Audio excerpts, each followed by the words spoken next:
Hey, this is Brian for Liberty. Thank you for stopping by. This is the third and final response video to Socialism for Absolute Beginners. And let's just jump right in. There are a ton of videos out there that do deep dives on socialism, capitalism, really get into the meat and potatoes of the economics, Ludwig von Mises versus Karl Marx, and we're gonna really deep dive into the theory of it all.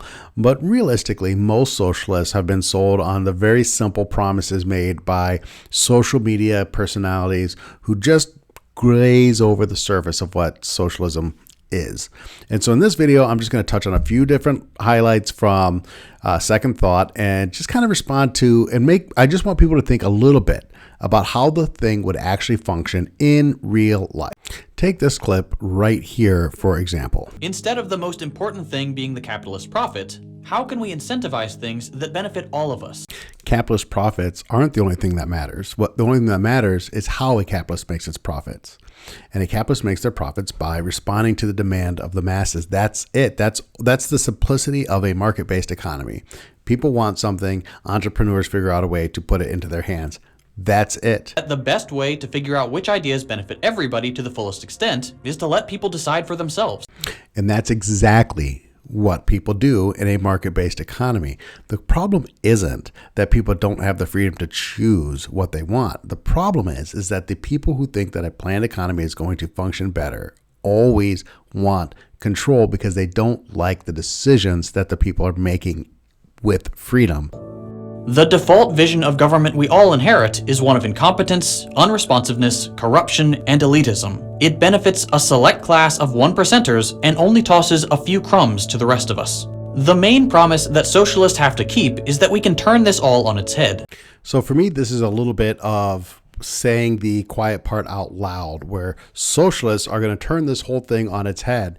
And my question is, how are we going to do that? Because the default vision of government that we get now is a government that we are electing democratically. So if everybody gets a say, how do we not end up with the same results with everybody voting? See, we're not going to make a group decision about how a specific thing is ran.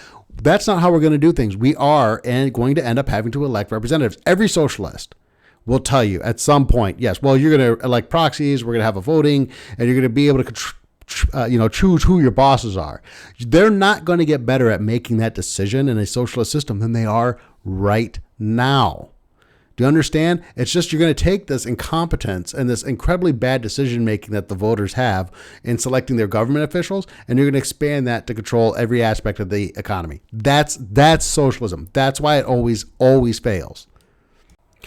And what's interesting for me is that you can say, okay, yeah, but people are bad decision makers in the market, and they are horrible decision makers in the market. There's a reason we have grocery stores full of garbage, junk food. There's a reason consumers go into massive debt to buy crap that they don't need. We're not good decision makers in the marketplace.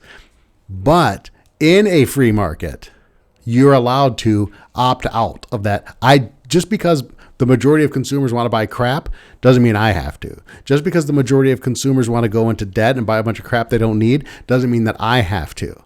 In socialism, in a democratic system, whatever the dumb masses choose, you have to kind of go along with. That's how that works.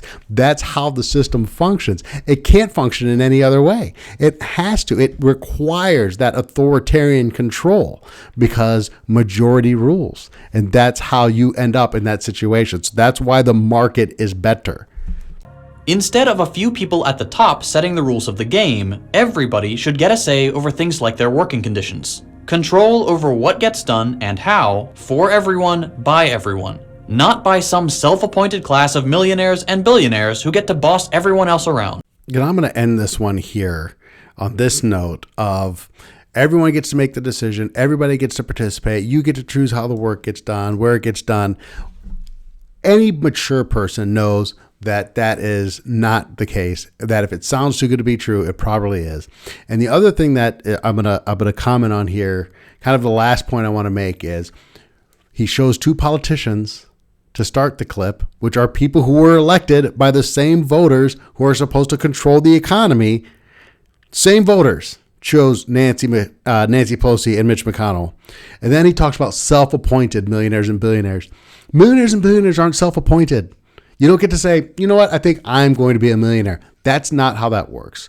Socialists have a fundamental lack of what it takes to create new things.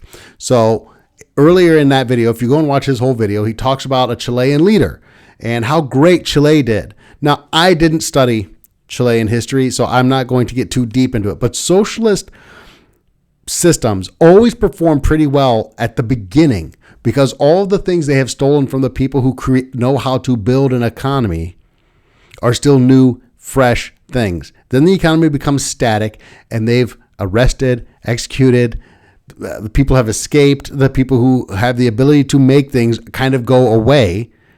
And as things wear out, as the productive capacity that they stole starts to break down and wear out, there's nobody left who knows how to do it. People can make fun of Ayn Rand, and you don't want to read Atlas Shrugged, and that's perfectly fine. But at the end of the day, if you think millionaires and billionaires are self-appointed, if you think they're stealing part of your labor value or whatever, that's a childish view. And if you know who Marx was as a person, you know why he would write that kind of nonsense. The fact of the matter is, and the problem is, and I will continue to make videos like this because when I look at commentators on the right, nobody's speaking out against this insane, insipid economic theory that should have died, that should be on the ash heap of history, but it always rears its ugly head. And it's just childish. And your parents told you if something's too good to be true, it probably is. And this is a perfect example of that. This will be the last one on socialism. I'm going to shift into a discussion on healthcare. I've actually got a presentation I'm doing for a group here where I live. So I'm going to be doing an in-person little thing for them. So I'm going to be doing some research on it. So I figured, hey, what a great time to talk about healthcare. So if you like the content, please obviously like it, share, subscribe, and turn on notifications. Hopefully I'll see you guys next time. Thanks for staying.